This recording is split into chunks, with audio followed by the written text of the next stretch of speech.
Now let us start mode of vibration in a pipe open at both the ends. जैसे last time हमने mode of vibration in A pipe open at one and solve किया था, find out किया था, उसी प्रकार से इसको भी फाइंड आउट करना है. In this case we have to find different frequencies for the different mode of vibration. First mode of vibration, second mode of vibration, third mode of vibration and so on. तो यहां पर हम लोग एक open pipe लेंगे. जिस open pipe का length L होगा, L is the length of open pipe. ये दोनों तरफ ओपन है तो बाउंड्री कंडीशन के अकॉर्डिंग ओपन एंड पर एंटी नोड फॉर्मेशन होता है और क्लोज एंड पर नोड फॉर्मेशन होता है. तो यहां पर इस पाइप के अंदर जो एयर कॉलम है, उस एयर कॉलम में जो वेव तैयार हो रहा है वो वेव किस प्रकार का तैयार होगा. तो बाउंड्री कंडीशन यूज करेंगे और उस वेव का स्ट्रक्चर तैयार कर लेते हैं. तो इसमें आपको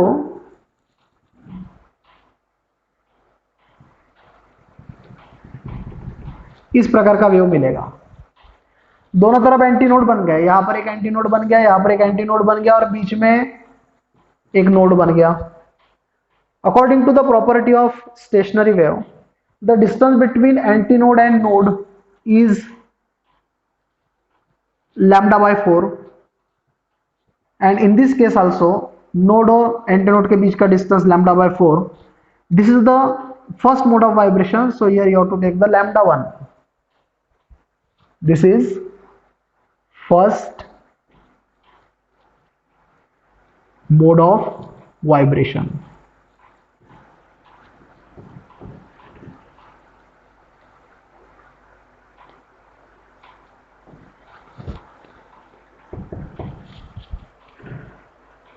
In this case, number of node is equal to 1 and number of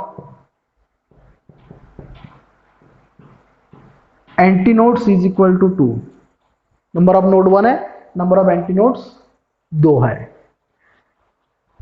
इतने लेंथ में lambda 1 by 4 plus lambda 1 by 4 आएगा और इसीलिए इक्वेशन बनेगा L is equal to lambda 1 by 4 plus lambda 1 by 4. That means here you will get L is equal to lambda 1 by 2. Now find out lambda 1. तो lambda 1 is equal to आपको मिलेगा twice L. Then after we have to find the frequency. The frequency of first mode of vibration is, मैं mode of vibration को short में लिख रहा हूं, mode of vibration is n is equal to v upon lambda. यहां पर n1 मत करना, रीजन ये फंडामेंटल फ्रीक्वेंसी है, इसलिए हम लोग यहां पर n1 से डिनोट नहीं करेंगे. But this is first mode of vibration, so here wavelength is lambda 1. n is equal to v upon lambda 1 is equal to twice L, and this is the formula for the fundamental frequency. This is formula for the fundamental frequency. This is the fundamental frequency, that means first frequency, initial frequency, and this is called as first harmonic. इसको हम लोग first harmonic कह रहे हैं. तो जैसे आपने first mode of vibration का फ्रीक्वेंसी निकाला, वैसे ही हम लोग सेकंड मोड ऑफ वाइब्रेशन का फ्रीक्वेंसी फाइंड आउट करेंगे. पाइप का लेंथ उतना ही रहेगा. Second mode of vibration,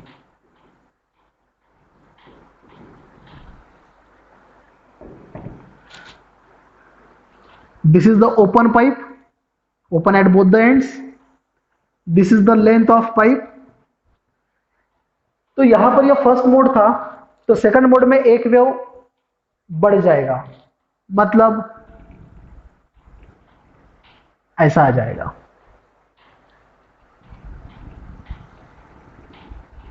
yes,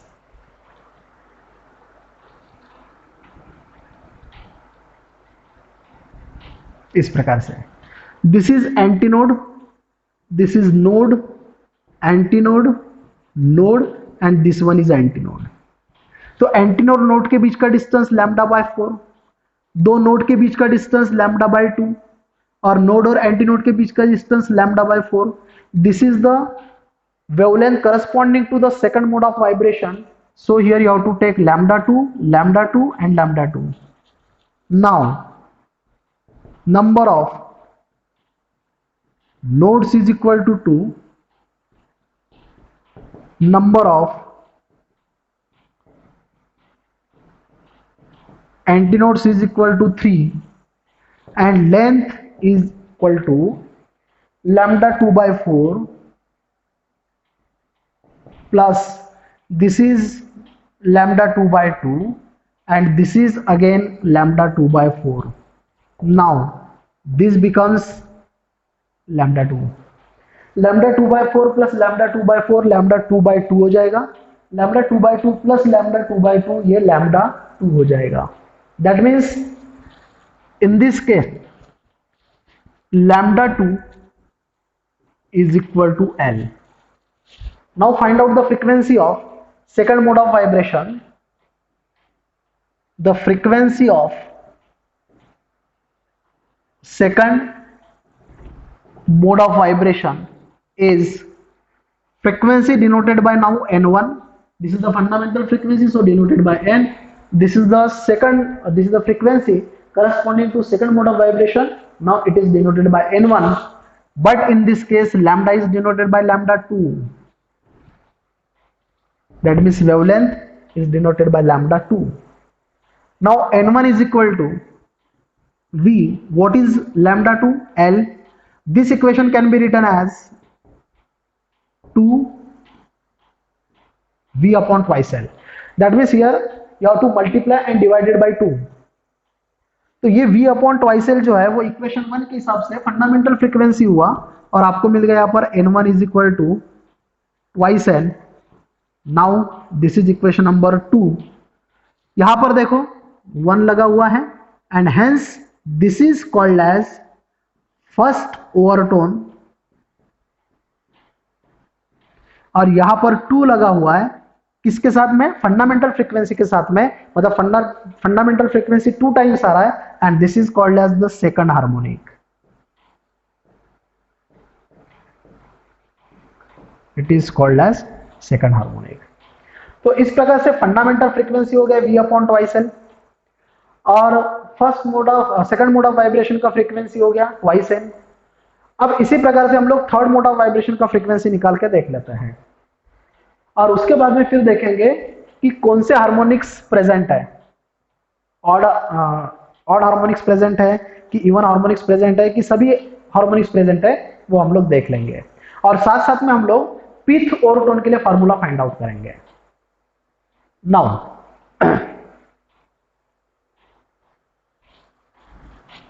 next is third mode of vibration. Pipe का लेंथ एल ही लेना है.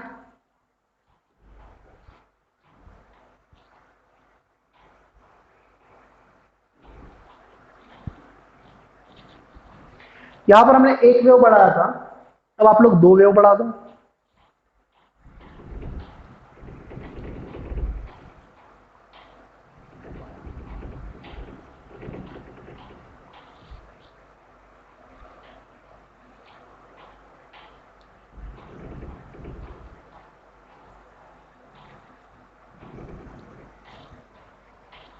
दो वेव बढ़ा दिया हमने.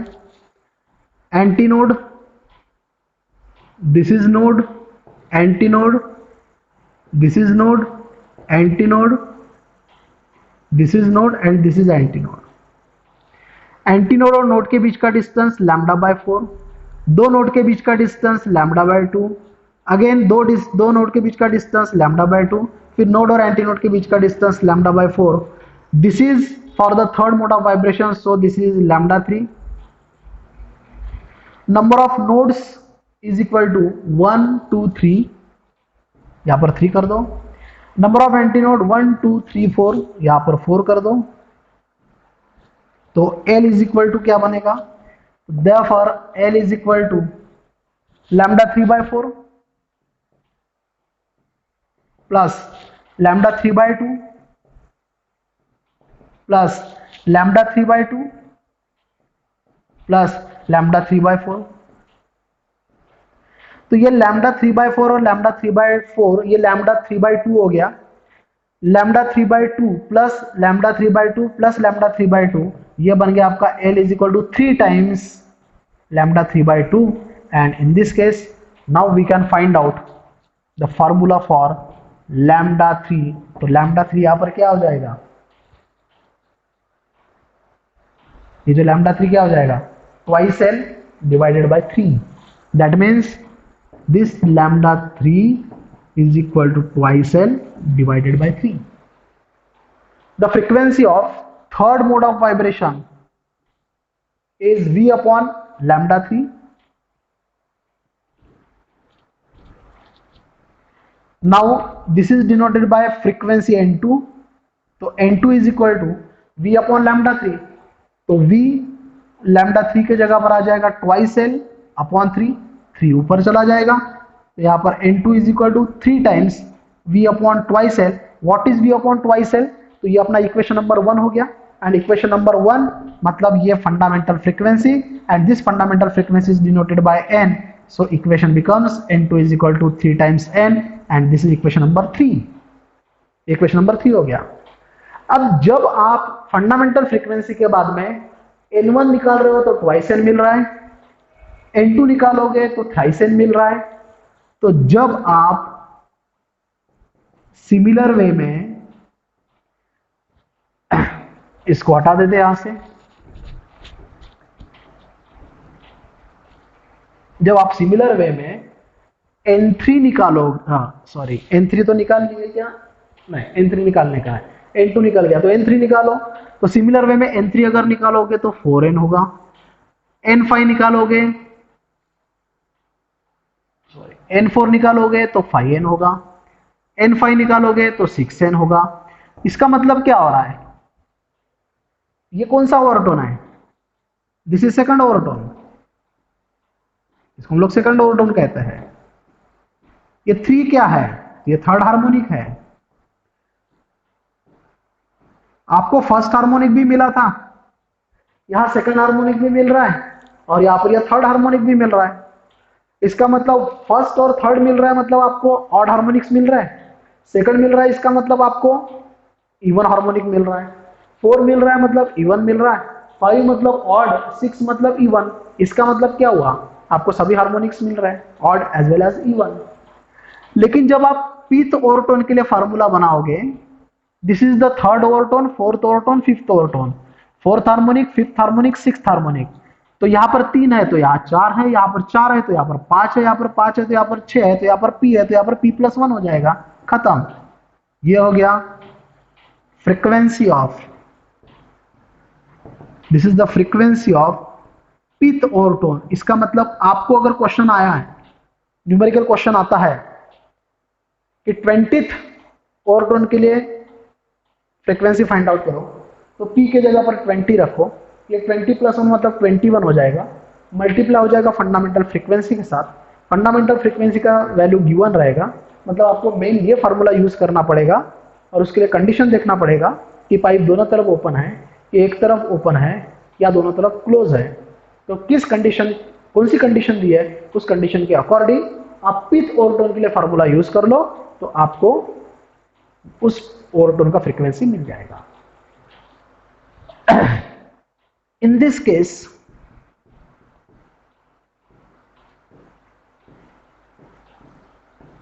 all the harmonics are present. That means when the pipe is open at both the ends, then all the harmonics are present. Thank you.